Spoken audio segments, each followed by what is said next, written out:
जंगल के एक हरे भरे हिस्से में एक छोटा सा हाथी रहता था। उसका नाम मुन्ना था।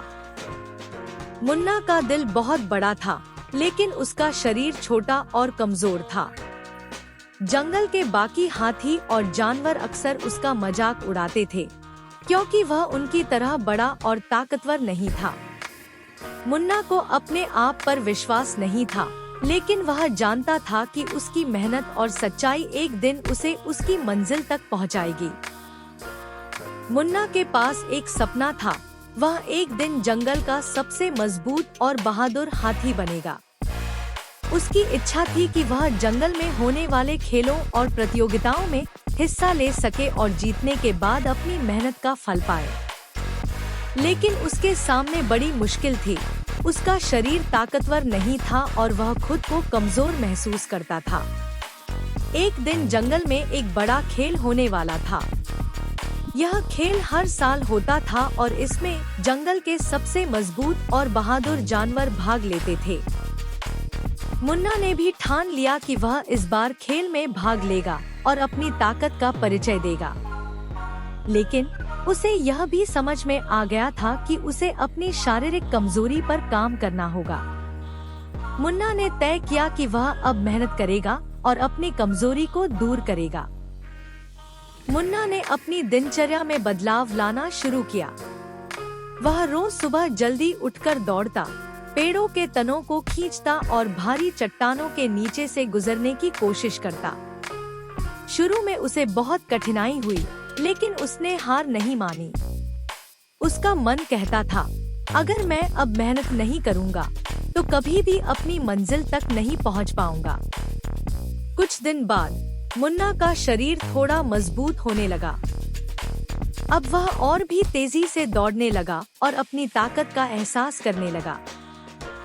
लेकिन फिर उसे यह एहसास हुआ कि सिर्फ शारीरिक ताकत से ही खेल जीतने की संभावना नहीं है। उसे मानसिक रूप से भी तैयार होना पड़ेगा। मुन्ना के कुछ अच्छे दोस्त थे जो उसकी मदद करना चाहते थे। टीटू, एक छोटा सा बंदर, हमेशा मुन्ना का उत्साह बढ़ाता था। टीटू ने मुन्ना से कहा, तुमने मेहनत तो शुरू कर दी है, अब तुम अपने मन को भी मजबूत बनाओ। याद रखो, मानसिक ताकत भी उतनी ही जरूरी है जितनी शारीरिक ताकत। गोलू, एक धीमा सा मगर समझदार भालू, ने कहा, मुन्ना, तुमने सही रास्ता चुना है, लेकिन सिर्फ मेहनत ही नहीं, अगर तुम में आत्मविश्वास हो तो तुम किसी भी चुनौती का सामना कर सकते हो। मुन्ना ने इन दोनों की सलाह मानी और धीरे धीरे अपनी मानसिक शक्ति पर भी काम करने लगा। वह ध्यान लगाता, आत्मसंयम के बारे में सोचता और अपने विचारों को एक सकारात्मक दिशा में मोड़ता। आखिरकार वह दिन आ गया जिसका मुन्ना को इंतजार था। जंगल का खेल शुरू हो गया।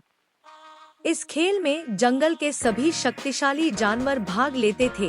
ताकतवर हाथी, उछलते कूदते बंदर, तेज दौड़ते शेर और बुद्धिमान भालू। मुन्ना थोड़ा घबराया हुआ था, क्योंकि उसे पता था कि वह शारीरिक रूप से बाकी जानवरों से कमजोर था। लेकिन उसे अपने अंदर विश्वास था कि अगर उसने मेहनत की है, तो उसका फल जरूर मिलेगा। पहला मुकाबला दौड़ था। मुन्ना ने शुरुआत में ही सभी को पीछे छोड़ दिया, लेकिन जैसे ही खेल ने गति पकड़ी, बाकी जानवरों ने उसे पीछे छोड़ दिया। मुन्ना थका हुआ था, लेकिन उसने हिम्मत नहीं हारी। उसने अपनी पूरी ताकत लगाई और आखिरकार जब बाकी सभी जानवर थक चुके थे, तो मुन्ना ने अपनी ताकत और आत्मविश्वास से खेल जीत लिया। दूसरे मुकाबले में रुकावट से होकर दौड़ना था, जिसमें मुन्ना को पहाड़ियों के बीच से गुजरना था। यह चुनौती भी मुन्ना ने आसानी से पार कर ली। सभी जानवर हैरान थे कि एक छोटा सा हाथी, जो पहले कभी इन प्रतियोगिताओं में हिस्सा नहीं लेता था, अब सबको पीछे छोड़ रहा था। मुन्ना ने अंत में सभी प्रतियोगिताओं को जीत लिया। जंगल के सभी जानवरों ने उसकी सराहना की। मुन्ना को अपनी मेहनत का फल मिल चुका था। अब न सिर्फ उसकी ताकत बढ़ी थी, बल्कि उसका आत्मविश्वास भी आसमान को छूने लगा था। जब जंगल के राजा शेर राजा ने मुन्ना से पूछा, तुमने यह सफलता कैसे पाई? तो मुन्ना ने जवाब दिया, मैंने कभी हार नहीं मानी।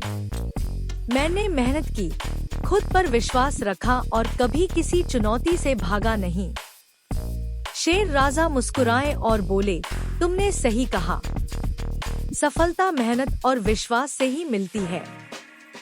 मुन्ना की जीत ने यह साबित कर दिया कि कड़ी मेहनत और आत्मविश्वास से किसी भी मुश्किल को पार किया जा सकता है। मुन्ना ने अपनी कमजोरी को ताकत में बदल दिया और उसने यह साबित किया कि कोई भी छोटा या कमजोर नहीं होता, जब तक वह मेहनत करने और खुद पर विश्वास करने की इच्छा शक्ति रखता है। जंगल में अब मुन्ना का नाम सबसे बहादुर हाथी के रूप में जाना जाने लगा। उसका एक नया आदर्श बन गया और सभी जानवर उसे अपना मित्र मानने लगे। मुन्ना का यह संदेश था कि अगर आप ईमानदारी से मेहनत करते हैं, तो आपको सफलता जरूर मिलेगी।